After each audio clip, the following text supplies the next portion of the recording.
Alhamdulillah, wassalatu wassalamu ala rasulillah, wa ala alihi wa sahbihi wa man walah, wa ba'd. Alors, on reprend, Inch'Allah, le hadith de Jibril alayhi salam, الذي أخرجه مسلم من حديث عمر بن الخطاب والذي أخرجه البخاري من حديث أبي هريرة والذي أخرجه البخاري ومسلم من حديث أبي هريرة.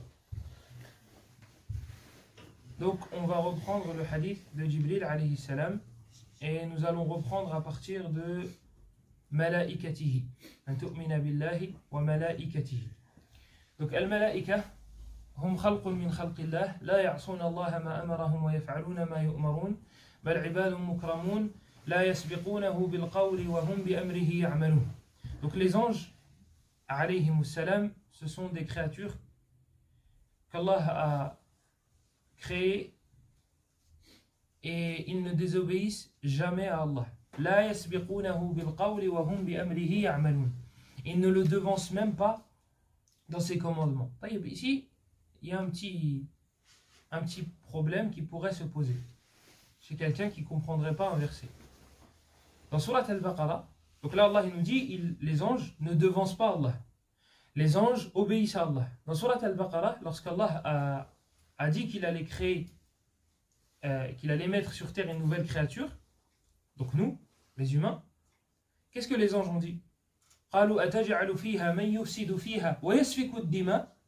Est-ce que tu vas mettre quelqu'un sur terre qui va semer le trouble et qui va faire couler le sang? Allah il a dit qu'il ne devançait jamais Allah dans ses commandements et qu'il ne lui désobéissait jamais. Comment les anges ont pu se permettre de dire ça à Allah? Ils n'ont pas désobéi. Oui. Ils l'ont dit ça. Voilà. Ils n'ont pas désobéi. Eux, ils ont demandé sur la sagesse. Hum sa'alu anil hikmah. Eux, ils ont demandé sur la sagesse. Pourquoi? Ils ont fait un qiyas, ils ont fait une analogie avec qui? Shaitan qui lui a fait les djinns, exactement, les djinns qui étaient sur terre et qui ont afsadou fil ard. Ils ont semé le trouble sur la terre. Eux, ils ont fait un qiyas, ils ont fait une analogie. Ils ont dit, t'as mis sur terre une créature qui a semé le trouble et le désordre sur terre. Là, tu vas en faire une nouvelle qui va aussi faire la même chose. Donc en fait, les anges ici n'ont pas devancé Allah. Ils ne lui ont pas désobéi. Ils ont juste demandé et interrogé sur la sagesse.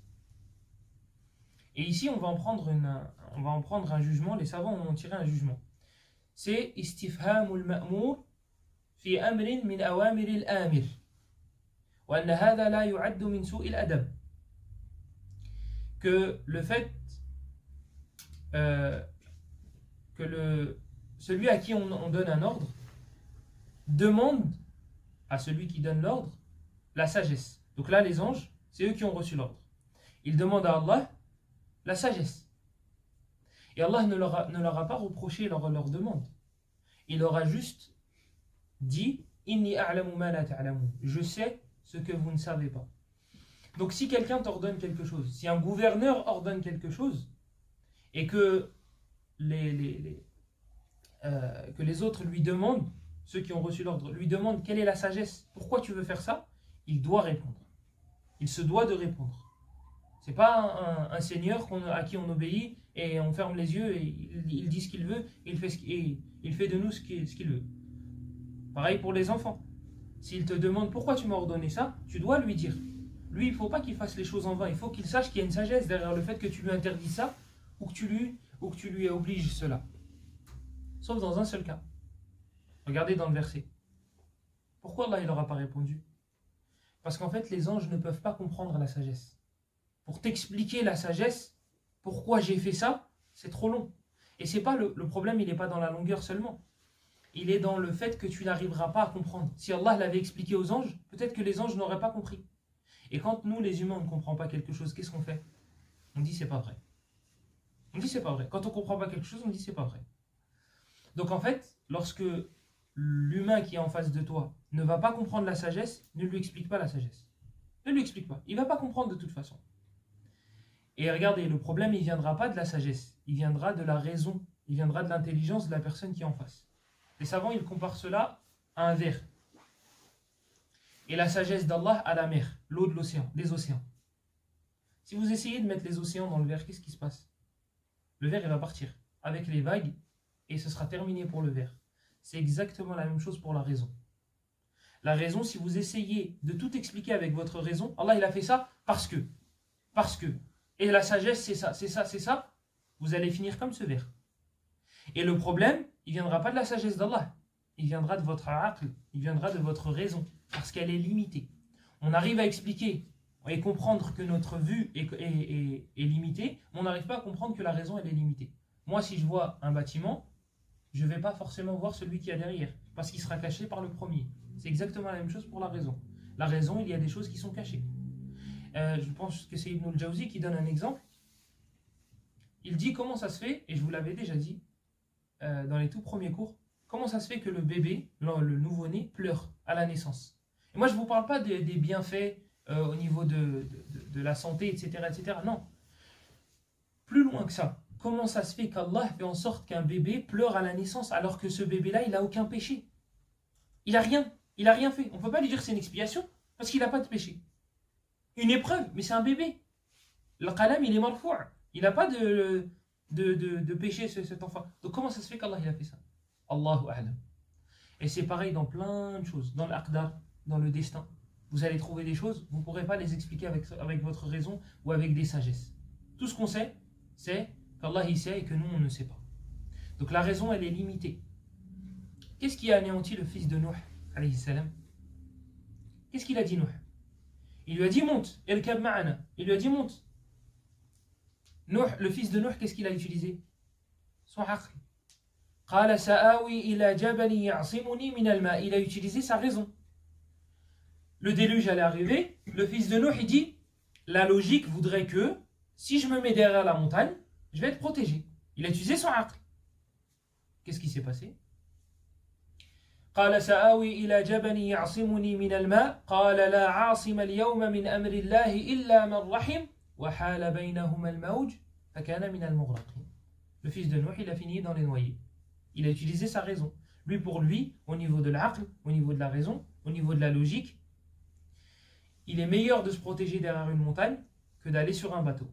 Et comment il a fini? Lui, il a fini noyé. Nuh, il a fini sauvé. Il a mis sa raison avant le texte. Le texte, c'était d'aller sur le bateau. Omar ibn al-Khattab, radiyallahu anhu, quand il a été faire le hajj, afwan, Allahu a'lam, est-ce que c'était au moment du hajj, mais en tout cas, il est parti à la Mecque. Et il a pris la pierre noire et il l'a embrassée. Qu'est-ce qu'il a dit?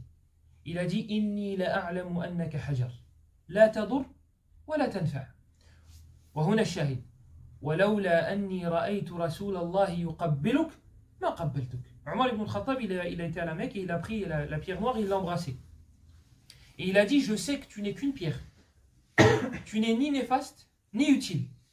Et si je n'avais pas vu le messager d'Allah t'embrasser, je ne t'aurais jamais embrassé. Regardez, il ne s'est pas dit, non mais c'est qu'une pierre, je ne vais pas l'embrasser. Il n'a pas utilisé sa logique. Le prophète, il a fait, je le fais. خلاص. ثم إن العقول تتفاوت فإلى عقل من نتحاكم. Les raisons, elles tatafawat. Il y en a qui sont plus intelligents que d'autres, il y en a qui ont plus de logique que d'autres. Donc on revient vers quelle raison? Si c'était la raison, le masdar, si c'était la raison, le point de départ, al-marji', ce vers quoi on revenait? Ben on revient vers la raison de qui? Puisque la raison de tel, ce n'est pas la même raison que celui-là, et celui-là, ce n'est pas la même que celui-là.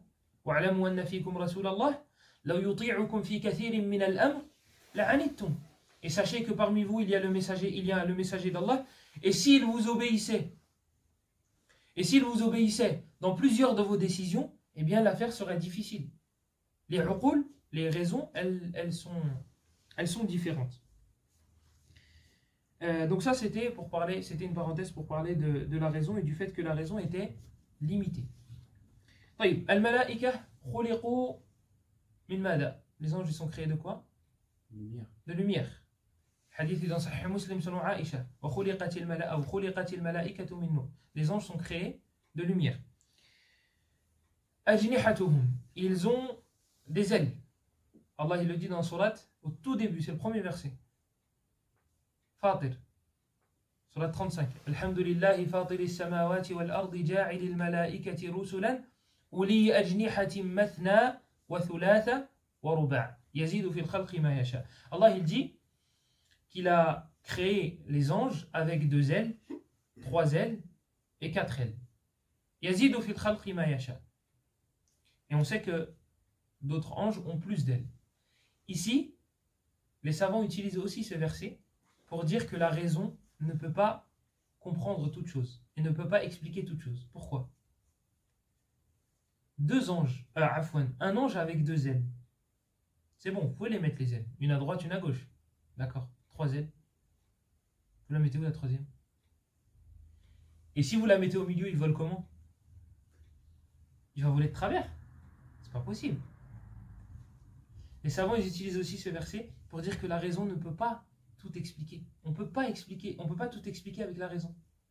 Taïb, si on n'arrive même pas à expliquer une créature, si on n'arrive même pas à imaginer une créature, comment on pourrait s'imaginer une créature? C'est pas possible. C'est pas possible. Donc le mieux, c'est de ne pas s'imaginer. Donc les anges, il y a plus de choses à dire sur eux, mais on va s'arrêter là, Inch'Allah, concernant les anges. Oui. Ensuite, on a an tu'mina billahi wa malaikatihi wa kutubihi, et ça on en avait parlé, wa rusulihi, et ses messagers, ses envoyés, si vous préférez, messagers, envoyés. Et on avait commencé à parler de ar-rusul, et on avait parlé de la différence entre ar-rasul et an-nabi, et on avait dit que anna awwalahum huwa awwalul ar-rusul Nuh. Awwalur rusul Nuh alayhi salam. واستدلوا بقول الله تعالى إنا أوحينا إليك كما أوحينا إلى نوح والنبيين من بعده وأن آخرهم محمد صلى الله عليه وسلم محمد آخر الأنبياء والرسل قال تعالى ما كان محمد أبا أحد من رجالكم ولكن رسول الله وخاتم النبيين وقال صلى الله عليه وسلم لا هذا سيأتي بعد إن شاء الله je disais donc que le premier messager c'était Nuh alayhi salam et que le premier prophète et que le dernier messager et prophète c'était Muhammad sallallahu alayhi wa sallam. Et ils ont ramené comme argument ceux qui ont dit que Nuh c'était le premier envoyé, le verset où Allah il dit inna awhayna ilayk, nous t'avons révélé comme nous avons inna awhayna ilayka kama awhayna ila Nuh, comme nous avons révélé à Nuh et aux prophètes qui sont venus après lui. Pourquoi il a cité Nuh en premier? Parce que justement, c'est lui le premier. Envoyé. Un prophète. Prophète, on sait que c'est Adam alayhi salam. Et que le dernier, c'est Muhammad sallallahu alayhi wa sallam. Et une des particularités de Muhammad, c'est qu'il a été, premièrement, que c'est le dernier, deuxièmement, qu'il a été envoyé pour toutes les communautés. Il a été envoyé pour toutes les communautés. Et ça le Coran, il regorge de versets. Et je ne comprends pas pourquoi et comment certaines personnes arrivent à croire musulmanes avec des amaim, avec des beaux chapeaux. Et si je vous dis le nom du chapeau, vous allez trouver le nom de l'école, donc je ne vais pas dire le...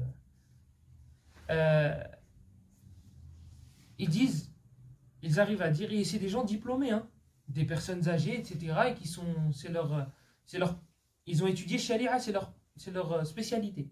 Ils disent que chacun est libre. Il a le droit de suivre la Bible, il a le droit de suivre l'Évangile, parce que de toute façon, elle a été descendue sur Isa. Et la Torah, elle a été descendue sur Moussa. Donc dans tous les cas, on ira tous au paradis. Les versets du Coran qui parlent du fait que Muhammad a été envoyé pour l'humanité, il y en a plein. Le premier verset de Surat Al-Furqan. Tabarak alladhi nazzala al-furqana ala abdihi liyakuna lil alamin nadira. Pour qu'il soit un avertisseur pour l'humanité. Taïb, l'humanité, ici comment tu l'interprètes?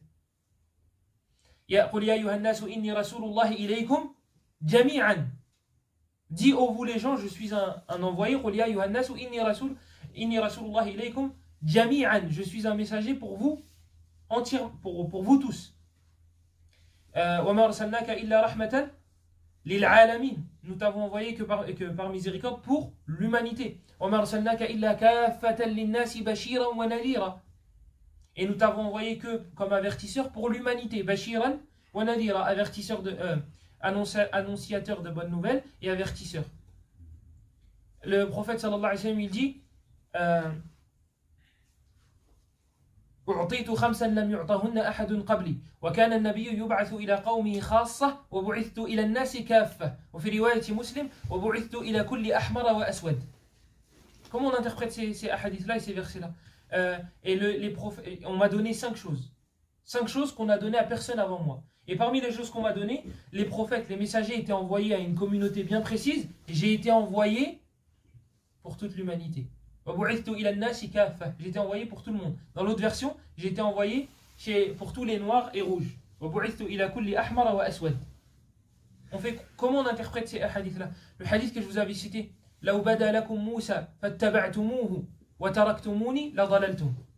Si Moussa alayhi salam sortait et que vous l'aviez suivi et que vous vous m'aviez délaissé, la dalaltum, vous auriez été égaré. Hadith, il est dans Sunan al-Darimi, cette version-là. Cette version-là, elle est dans Sunan al-Darimi. Comment on interprète ces hadiths-là? Dans Sahih Muslim, hadith d'Abu Huraira.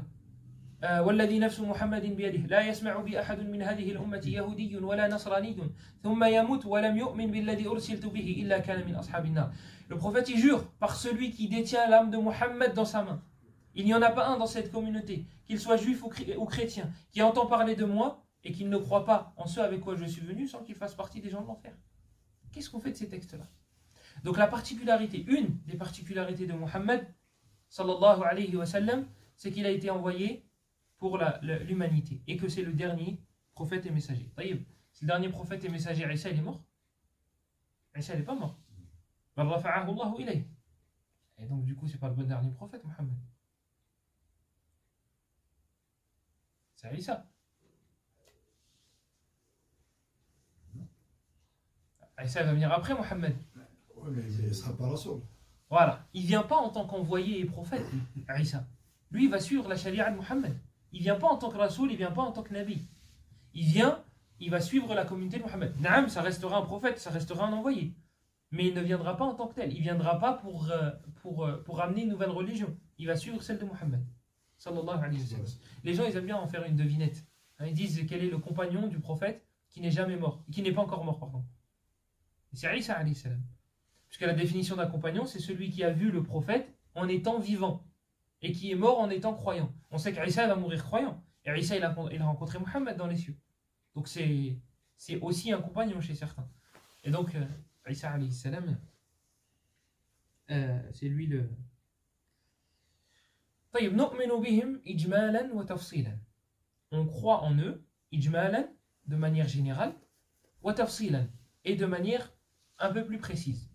Ça veut dire quoi? Ça veut dire qu'en gros, Allah il nous a raconté les histoires de certains prophètes et messagers. Et il ne nous en a pas raconté. Il ne nous a pas tout raconté.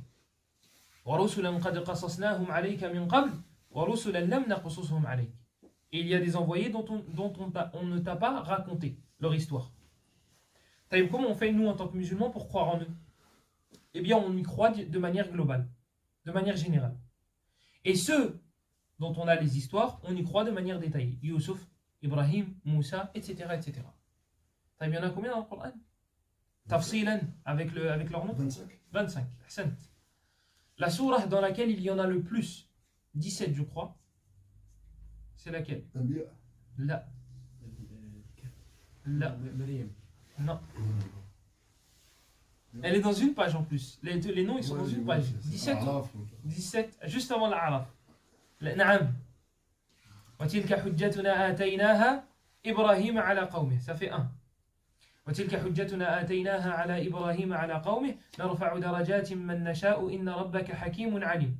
Comptez. On a Ibrahim. وتلك حجتنا آتيناها إبراهيم على قومه نرفع درجات من نشاء إن ربك حكيم عليم ووهبنا له إسحاق ويعقوب كلا هدينا ونوحا هدينا من قبل ومن ذريته داود وسليمان وأيوب ويوسف وموسى وهارون وكلا من الصالحين.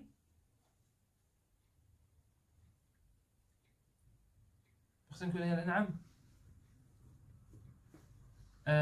موسى وهارون وكلا من الصالحين. يا وإسماعيل واليسع, mais ça c'est le verset d'après.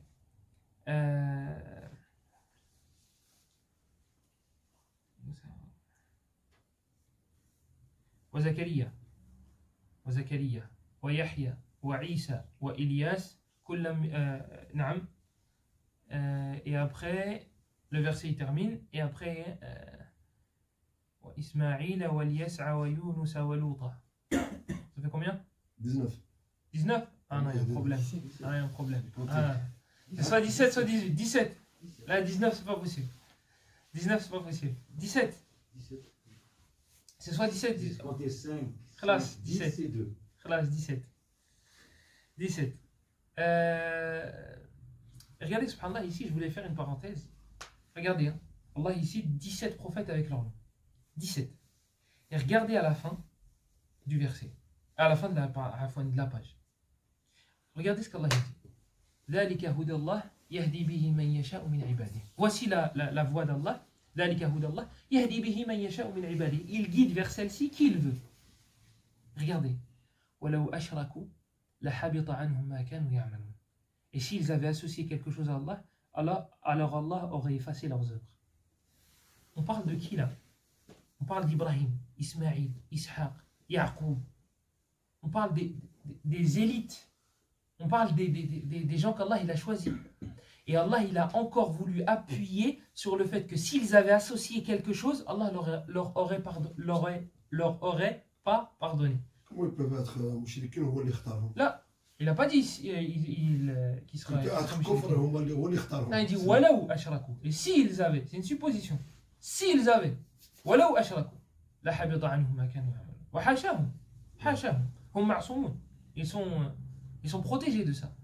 Mais pour que nous, on se réveille, pour nous piquer, nous, et nous dire, attention, eux, s'ils avaient associé, on aurait rendu caduques leurs œuvres.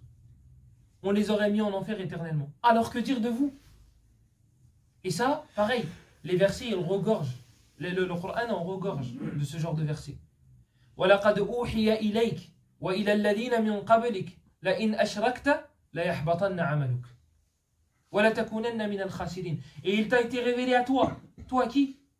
Muhammad sallallahu alayhi wa sallam. Il t'a été révélé à toi. Et ainsi qu'à ceux qui t'ont précédé. Donc là, ça englobe tous les prophètes. Tous les messagers. La in ashrakt, si vous associez quelque chose, si tu associais quelque chose, on aurait rendu caduques tes œuvres. Wala takunanna min al-khasirin, et tu feras partie certes des perdants. Inna Allah la yaghfiru an yushraka bih. Allah il dit dans 2 endroits dans Surat An-Nisa. Certes Allah ne pardonne pas qu'on lui associe quelque chose. Innahu man yushrik billahi dans Surat Al-Hajj. حنفاء لله غير مشركين به ومن يشرك بالله فكأنما خر من السماء فتخطفه الطير أو تهوي به الريح في مكان سحيق. Et le prophète sallallahu alayhi wa sallam il dit اجتنبوا السبع الموبقات, écartez-vous des 7 destructrices. Et la première chose qu'il a citée, الشرك بالله. Le prophète sallallahu alayhi wa sallam il dit من لقي الله يشرك به شيئا دخل النار. Celui qui rencontre Allah alors qu'il lui associe quelque chose entrera en enfer. Le prophète sallallahu alayhi wa sallam il dit dans le hadith de Jibril alayhi salam, il dit au prophète, et dans une autre version c'est le prophète qui le dit, من مات من أمتك لا يشرك بالله شيئا أو قال لم يدخل النار. Celui dans ta communauté qui n'associe rien à Allah entrera au paradis. Ou bien il a dit il ne rentrera pas en enfer. Qu'est-ce qu'on comprend? On comprend que celui qui associe quelque chose, il rentrera en enfer. Dans une version, le prophète il a dit wa in zana wa in saraq. Le prophète il a dit à Jibril, même s'il fait zina, même s'il fait la fornication et il vole, il a dit wa in zana wa in saraq. Même s'il vole et il fait zina. D'où l'importance de la ilaha illallah. Naam, d'où l'importance de la ilaha illallah. Et de connaître ses annulatifs. De connaître ses annulatifs. Parce que Allah ne pardonne pas ce péché-là. طيب. Ensuite,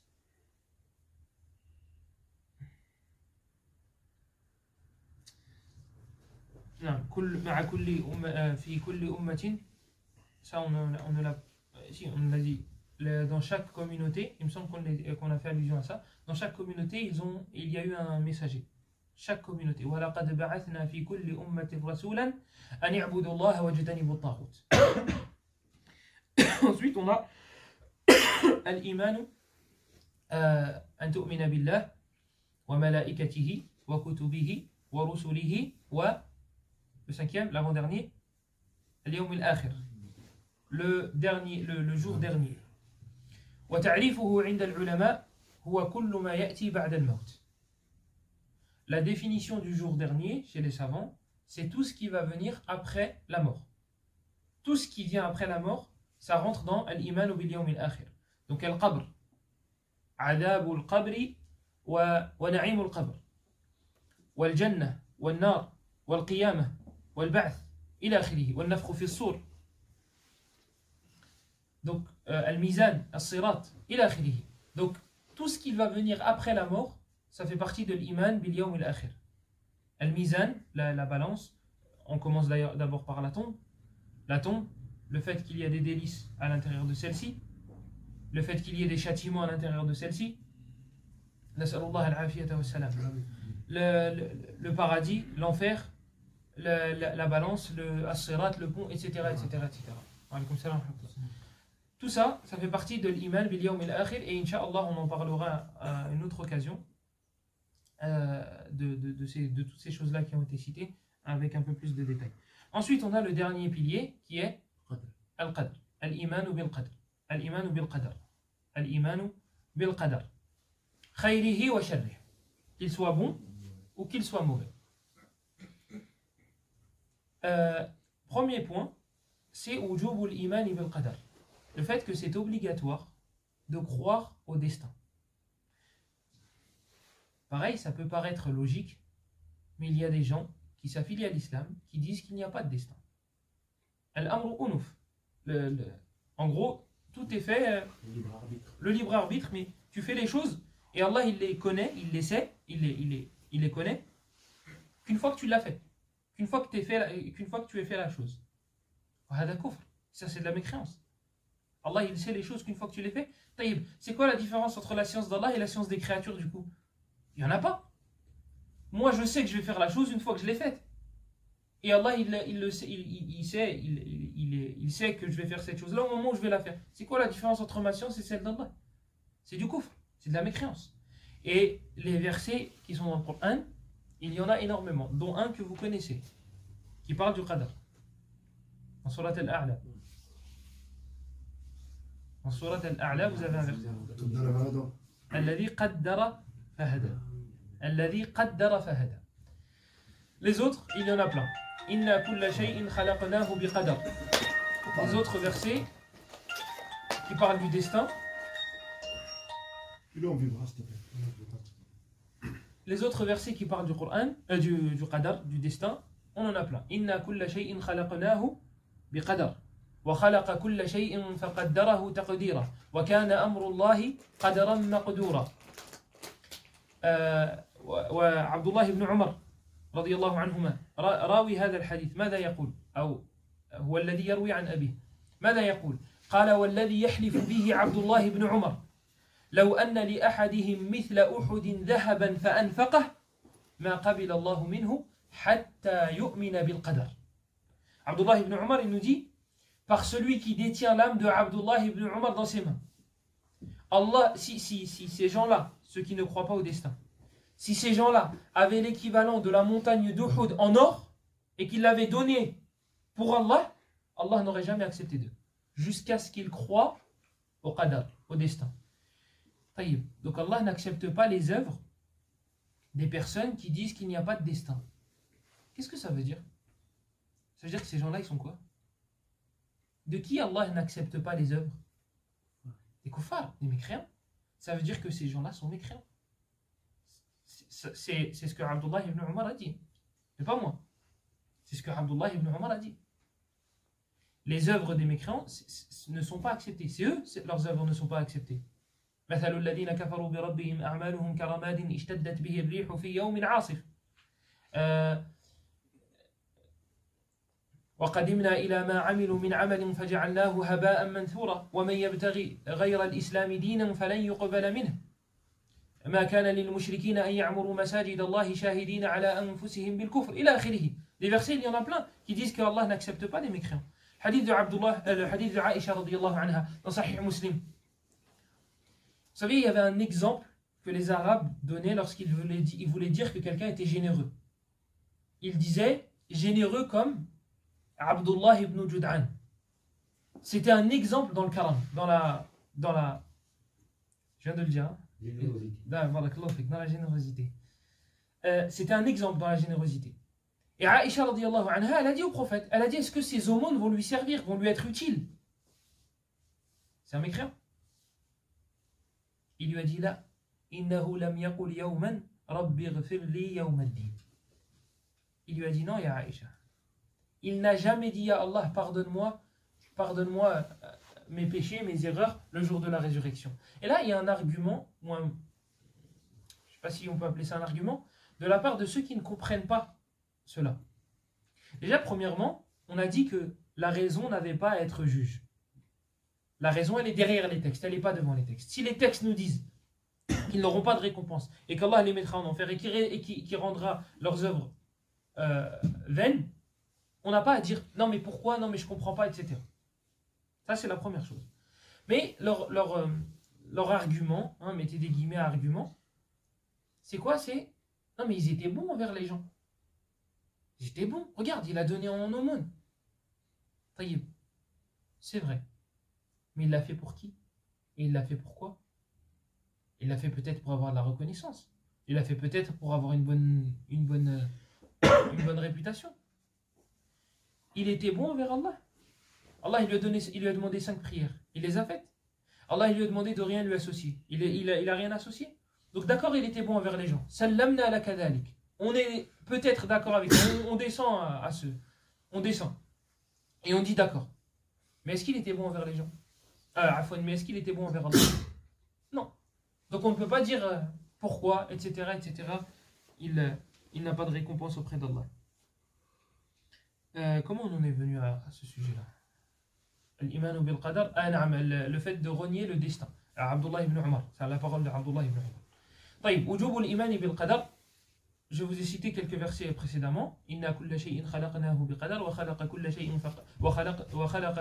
faqaddarahu taqdira alladhi khalaqa fasawwa walladhi qaddara fahada ila akhirih. Les hadiths. On a dans Sahih Muslim le hadith de Abdullah ibn Amr ibn al-As radiyallahu anhuma, le prophète sallallahu alayhi wa sallam nous dit كتب الله مقادير الخلائق قبل أن يخلق السماوات والأرض ب50,000 سنة. Dans Sahih Muslim, le prophète sallallahu alayhi wa sallam il nous dit Allah a tout décrété. Allah a tout décrété. كتب الله مقادير الخلائق. Il a tout écrit. Avant de créer les cieux et la terre, combien de temps avant? 50 000 ans. 50 000 ans avant. 50 000 ans avant de créer les cieux et la terre, Allah il avait déjà tout prédit et écrit. Et ça fait partie d'un des piliers de la croyance du destin. Puisque la croyance au destin, elle repose sur 4 choses. Ilmun, kitabatun maulana mashi'atuhu wa khalquhu wa huwa ijadun wa takwinu. Ilmun, le fait qu'Allah sait, le fait qu'Allah sache. En arabe, il faut une différence entre l'ilm et le ma'rifa. L'ilm, la science, et le ma'rifa, les connaissances. Ils disent que le ma'rifa ma subiqa bi jahl. Amma l'ilm fala. Ils disent que le ma'rifa, les connaissances, ça a été précédé par de l'ignorance. Al-ilm, non. Al-ilm, ça n'a pas été précédé par l'ignorance. Donc on va dire Allah alim. On va dire qu'Allah, il est savant en utilisant le terme alima. Pas en utilisant le terme arafa. Donc la première chose sur laquelle repose le fait de croire au destin, le fait de savoir qu'Allah sait tout. Ilmun kitabatun, le fait qu'Allah a écrit. Maulana mashi'atuhu, le fait qu'Allah voulait. Il veut tout ça, il voulait tout ça. Wa khalquhu, et le fait qu'il ait créé tout ça. Le destin il repose sur ces 4 piliers-là. Ilmun kitabatun maulana mashi'atuhu wa khalquhu wa huwa ijadun wa takwinu. Ça c'est un vers de poésie pour les retenir. Donc on a le hadith de Abdullah ibn Amr ibn al-As. وعندنا حديث عبد الله بن عمر رضي الله عنهما في صحيح مسلم أيضا قال صلى الله عليه وسلم كل شيء بقدر حتى العجز والكيس. كل شيء بقدر. Toute chose, le prophète sallallahu alayhi wa sallam il nous dit, toute chose est faite avec destin, avec le destin. Toute chose a été prédestinée. حتى العجز والكيس. Même le fait que tu aies la flemme et le fait que tu sois énergique, Dynamique. dynamique. Même ça, ça a été écrit. Même ça, c'était prévu. Même si c'est cette chose-là dont tu pourrais te dire, non mais ça c'est insignifiant. Ça a été écrit. C'était prévu. والعجله dynamique, ça vient d'Allah ou ça vient de toi? Ça vient d'Allah. Ça vient d'Allah. Tout vient d'Allah. Amma ant, alayka al-asbab faqat. Toi, tu es juste une cause. Toi, tu es juste une cause. Tu peux faire des causes pour être dynamique ou non, mais ça vient d'Allah. Ça vient d'Allah. Troisième hadith. Hadith Abdullah ibn Abbas radiyallahu anhuma fi sunan at-Tirmidhi. Ya ghulam, inni u'allimuka kalimat. Ila an qal, wa'lam أن الأمة لو اجتمعت على أن ينفعوك بشيء لم ينفعوك إلا بشيء قد كتبه الله لك وإن اجتمعوا على أن يضروك بشيء لم يضروك إلا بشيء قد كتبه الله عليك رفعت الأقلام وجفت الصحف. Le prophète sallallahu alayhi wa sallam il dit à Abdullah ibn Abbas, il dit et sache que si toute la communauté se réunissait pour te faire un bien, eh bien ce bien-là ne t'atteindra pas, sauf si Allah l'a prédestiné pour toi. Et si toute la communauté se réunissait pour te faire du mal, ce mal-là ne t'atteindra pas, sauf si Allah l'a écrit pour toi. Rufi'atil aqlam, les stylos ont été élevés, wajaffatis suhuf. Et les livres sont, l'encre, elle est sèche. Ça y est. Le destin est déjà écrit. Anas ibn Malik, il nous dit, Khadamtu Rasulallah sallallahu alayhi wa sallam, kam? Est-ce que vous savez combien Anas ibn Malik il est resté avec le prophète à le servir? 10 سنين. Anas ibn Malik il dit خدمت رسول الله 10 سنين فما بعثني في حاجة لم أتمها إلا قال لو قضي لكان أو لو قدر لكان. Et regardez ici c'est une tarbiya ce hadith là. Anas ibn Malik il dit je suis resté avec le prophète 10 ans à le servir.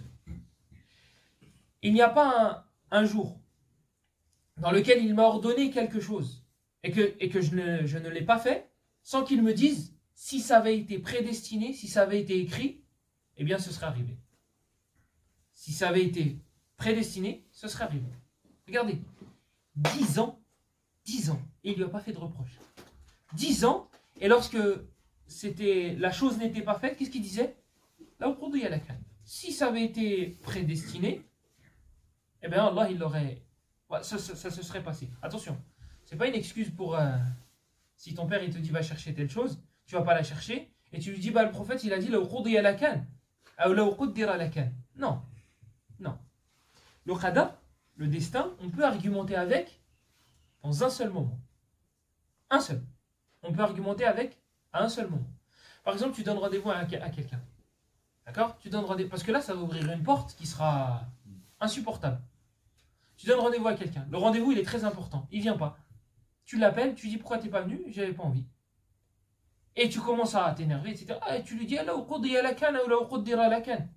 si ça avait été prédestiné, je serais venu. Voilà, j'ai eu la flemme. Allah, il a fait en sorte.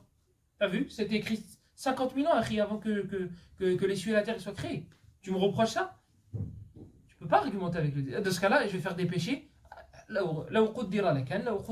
Si Allah, il avait prédestiné de me préserver de ce péché-là, ben voilà. Non. Quand est-ce qu'on peut argumenter avec le destin? Quand est-ce qu'on ne peut pas argumenter avec le destin? Regardez, celui qui a argumenté avec le destin, c'est qui? Iblis. Iblis. C'est Iblis qui a dit. C'est Iblis qui a refusé de se prosterner. Et il a argumenté avec quoi? Le destin. Ah, c'est pas de ma faute, c'était le destin. On raconte que Omar ibn al-Khattab, il était gouverneur. Et un homme qui a volé. Et il faisait partie de cette catégorie de personnes. Ces personnes-là qui jouaient avec... Donc il est venu voir Omar. La peine, c'est quoi pour le voleur? On coupe la main. Dans les pays musulmans, bien sûr. Dans les pays musulmans, le gouverneur, il s'occupe de lui couper la main. Eh bien, l'homme, il a joué avec Omar. Et vous connaissez Omar. Il est venu et il lui a dit, Ya Amir al-Mu'minin, c'est le destin. Et Omar, il lui a dit, je vais te couper la main, c'est le destin. Voilà. On joue avec les mêmes cartes. Donc, quand est-ce qu'on peut argumenter avec le destin? Quand est-ce qu'on ne peut pas argumenter avec le destin? C'est simple, il n'y a qu'un seul moment où on peut argumenter avec le destin. Lorsque ça te tombe dessus. Qu'Allah nous en préserve. Imaginez-vous une maladie. Elle tombe sur une personne. Elle ne peut pas prier debout. Là, la personne, elle peut dire, je suis malade, qaddarullah, je ne peux pas prier debout. Là, elle peut. Mais une autre personne, j'ai la flemme, je ne peux pas prier debout. Là, c'est un choix, là. Là, c'est un choix. Le premier, ce n'est pas un choix. Allah, il l'éprouve, il ne peut plus se lever. Qaddarullah. Il dit, c'est le destin.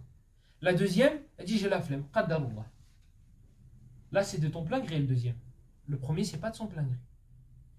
Quelqu'un qui est en retard à un rendez-vous ou qui ne vient pas à un rendez-vous. Prenez l'exemple de tout à l'heure. Pourquoi il n'est pas venu? Tu l'appelles, tu lui dis, pourquoi tu n'es pas venu? Eh bien, écoute, je viens de faire un accident. Et là, je suis en train de remplir les papiers pour justement l'accident. Lui, il peut argumenter avec le destin. Parce que c'est pas de sa faute. Là, c'est pas de sa faute. Ça lui est tombé dessus. Quelqu'un qui fait un accident et qui est alcoolisé. C'est de sa faute ou c'est pas de sa faute? C'est alcoolisé. Ah, il est alcoolisé, c'est de sa faute. Ah, ben bien sûr, c'est de sa faute. On vient au resto pendant. Donc là, il ne peut pas argumenter avec le destin. طيب. Donc, وجوب الإيمان بالقدر. On a d'autres hadiths. نعم. On a le hadith de Abu Darda dans le Musnad de l'imam Ahmed. لا يدخل الجنة عاق ولا مدمن خمر ولا مكذب بالقدر. Trois types de personnes ne rentreront pas au paradis. Et le prophète, il a cité en dernier. Pourquoi je ne cite pas les deux premiers? Parce qu'ils ont besoin d'explications. Et comme ce n'est pas le sujet, ben, on va passer au troisième direct.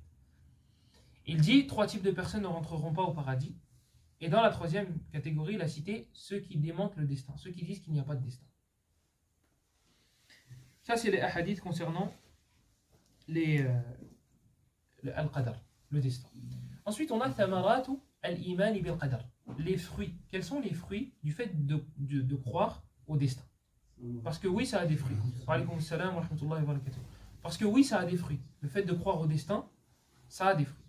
La première chose, c'est que tu ne vas pas être touché par al-ujb. Al-ujb, c'est le fait d'être al-ujb. L'autosatisfaction, je crois qu'ils traduisent comme ça. C'est tu te plais. Tu crois que tu es quelque chose. Moi j'ai eu parce que. Moi j'ai eu parce que. Moi j'ai eu ça parce que je suis intelligent. Moi j'ai eu ça parce que je suis beau. Moi j'ai eu ça parce que. L'autosatisfaction. Même si certains ils disent que cette traduction-là elle est un peu mauvaise, on va s'en contenter pour l'instant. Pourquoi le fait de croire au destin va t'empêcher d'avoir l'ujub? Tout simplement parce que lorsque tu vas avoir quelque chose, tu vas te dire c'est Allah qui me l'a prédestiné. C'est grâce à Allah que je l'ai eu. C'est lui qui me l'a prédestiné. Voilà pourquoi je l'ai eu. Pas parce que je suis beau, pas parce que je suis gentil, c'est parce qu'Allah il me l'a prédestiné. Et de l'autre côté, tu ne vas pas être trop déçu lorsque tu vas passer à côté de quelque chose. Ah, moi, si je m'étais marié avec cette sœur-là, je suis sûr et certain que j'aurais été heureux. Et là, maintenant, je suis marié avec celle-là. Non, parce que c'est Allah qui te l'a prédestiné. Si j'avais eu ce travail-là, j'aurais été riche. Et si j'avais été riche, je serais heureux. Non, c'est Allah qui t'a prédestiné cette chose-là. Un des fruits, du fait de croire au destin, il y a le fait d'être heureux. Et ça, subhanallah al-azim, même chez les kuffars, c'est هي من أسباب السرور وطمأنينة القلب وراحة النفس.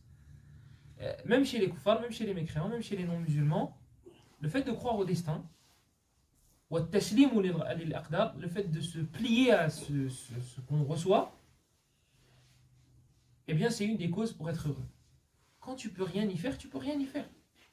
Tu te plies à celui-ci. Sauf qu'eux, ils ne rentrent pas dans les détails, dans les explications. Nous, on sait que c'est Allah qui a fait en sorte que tout ça arrive. Et que c'est un bien pour nous. Et que s'il nous a repoussés de cette chose-là, c'est un bien pour nous. Et que s'il a pris nos parents à cet âge-là, c'est un bien pour nous. On le sait. Et ça nous rassure. Et croyez-moi, s'il n'y avait pas la croyance au destin, il y aurait beaucoup de morts chez les musulmans, mais morts suicidés. Morts suicidés. Tu perds tes parents, tu as 20 ans. Si tu ne crois pas au destin, si tu ne sais pas qu'Allah il a tout prédit, et qu'il a tout prévu, et qu'il a fait ça pour un bien, comment tu vas tenir moralement? Comment tu vas tenir moralement? Quand tu perds ton enfant, en bas âge, comment tu fais pour tenir moralement? Si ce n'est pas la croyance au destin, justement. C'est un bienfait au final. C'est un bienfait. Dans tous les cas, c'est un bienfait. Et ça, c'est une des règles du destin. C'est que tout est un bien. Tout est un bien. Et lorsque vous avez ça en tête, vous sortez dehors, vous êtes apaisé. Pourquoi? Parce que vous vous dites que tout est un bien. Et le fait que tout est un bien, le prophète l'explique. Il dit dans le hadith de Suhayb ibn Sinan, dans Sahih Muslim, il dit Ajaban li amri al-mu'min. Ajaban li amri al-mu'min. Inna amrahu kullahu khayr. Wa laysa dhaka li ahadin illa lil mu'min. In asabathu sarra, shakara fakana khayran lah. Wa in asabathu darra, sabara fakana khayran lah. Le prophète il dit l'affaire du croyant est étonnante. J'étais en train de réfléchir à une affaire. Est-ce que c'était une ou un pour étonnant ou étonnante? C'est pour ça que je me suis arrêté. L'affaire du croyant est étonnante. Ajaban li amri al-mu'min. Inna amrahu kullahu khayr. Toutes ses affaires, tout ce qu'il entreprend, pardon, est un bien pour lui. Si un bien le touche, il remercie Allah, c'est un bien pour lui. Il sera récompensé. Non seulement il a le bien fait, mais en plus il remercie Allah, donc il sera récompensé. Et si une catastrophe le touche, si un mal le touche, il patiente, il sera récompensé. Quelle que soit la chose qui va te toucher, tu seras récompensé pour Allah. Comment tu veux être triste après cela? Regardez, on va convertir ça en euros et on va tout de suite comprendre. On va tout de suite mieux comprendre. Bon, la première catégorie, c'est évident. Tu reçois un chèque de 5 000 euros, tu dis Alhamdulillah, tu le mets dans l'obéissance d'Allah, tu sais que ça vient d'Allah, classe. Ça, c'est clair et évident, voilà. Lui, c'est un bien et du début jusqu'à la fin, il est content. T'arrives la deuxième catégorie, si un mal te touche. Imagine, on te dit, Akhi, tu vas être touché dans ta famille, dans tes biens, mais plus l'épreuve sera dure et plus le chèque sera gros. Mais, ce chèque-là, tu ne peux pas le toucher. En tout cas, pas tout de suite. On te le met de côté et tu auras le droit de le toucher un peu après.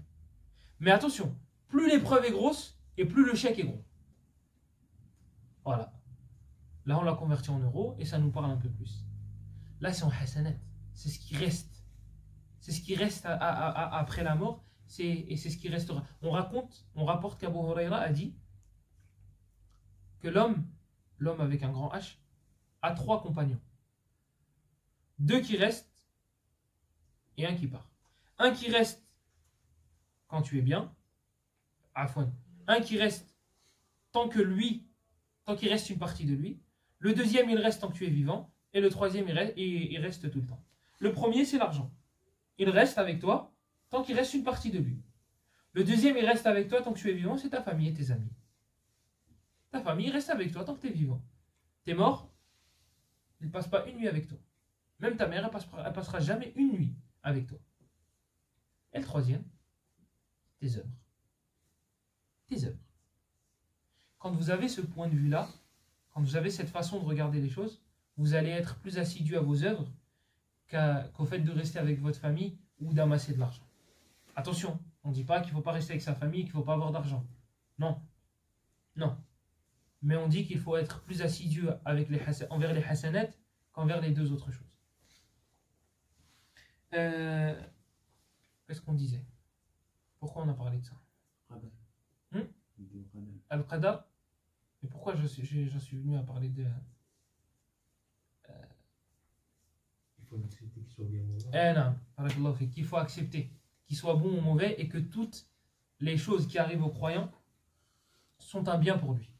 Donc, le musulman, lorsqu'il entend ce hadith-là, il sort la poitrine ouverte. Il se dit, il ne va pas être angoissé s'il y a un problème qui va arriver, si quelqu'un va lui manquer de respect, si je dis bonjour à quelqu'un, il ne me répond pas. Pourquoi? Parce qu'il se dit, quoi qu'il va arriver, quoi qu'il arrive, je vais avoir des hasanat. J'ai un bien, quelqu'un est bon envers moi, je remercie Allah, j'ai des hasanat.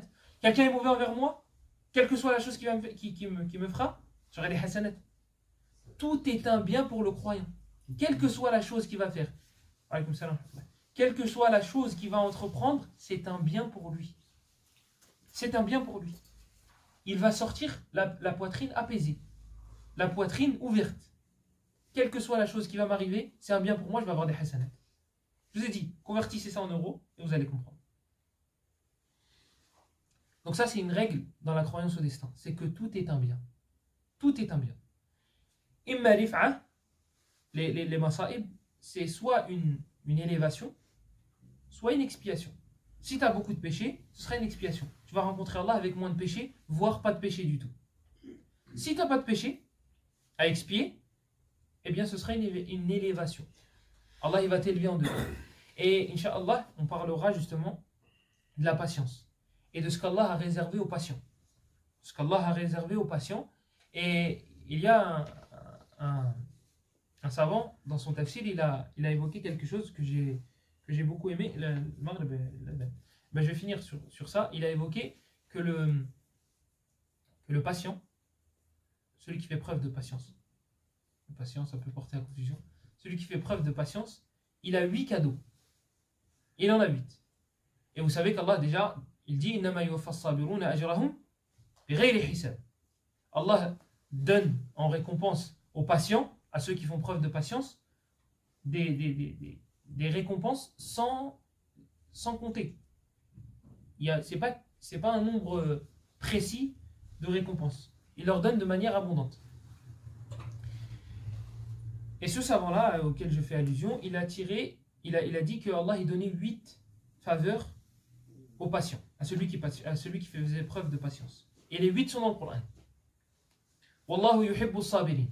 Allah aime les patients. Ça, c'est quelque chose d'énorme. Le fait que Allah t'aime. Wallahu yuhibbu sabirin.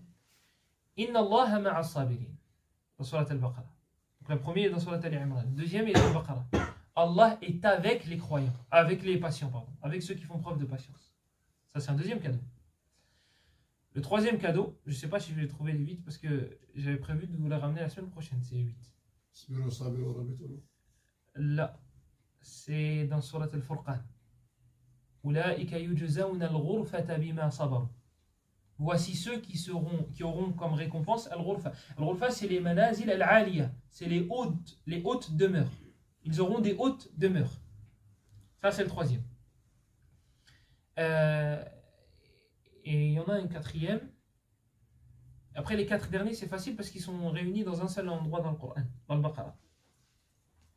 وَبَشِّرِ الصَّابِرِينَ وَبَشِّرِ الصَّابِرِينَ. Et annonce la bonne nouvelle à ceux qui font preuve de patience. Les 4 autres, ils sont dans Surat al-Baqarah, ils sont réunis dans un seul endroit. Juste après. الذين إذا أصابتهم مصيبة قالوا إنا لله وإنا إليه راجعون أولئك عليهم صلوات من ربهم ورحمة وأولئك هم المهتدون. Ils sont réunis les 4 dans le même endroit. Et on verra Inch'Allah la semaine prochaine pourquoi celui qui reçoit une catastrophe doit dire Inna lillah wa inna ilayhi raji'un. Et en quoi cette phrase-là rassure son auteur. Parce que cette phrase-là, si on la comprenait, normalement elle devrait rassurer celui qui la prononce. Cette phrase-là, elle est composée de 2 parties, et ces 2 parties-là servent à rassurer la personne qui la prononce. Et ça, Inch'Allah, on en parlera la semaine prochaine. Subhanakallahumma bihamdik, ashhadu an la ilaha illa ant, astaghfiruka wa atubu ilayk. Wa sallallahu wa sallam ala nabiyyina Muhammad wa ala alihi wa sahbihi ajma'in. Wa barakallahu fikum.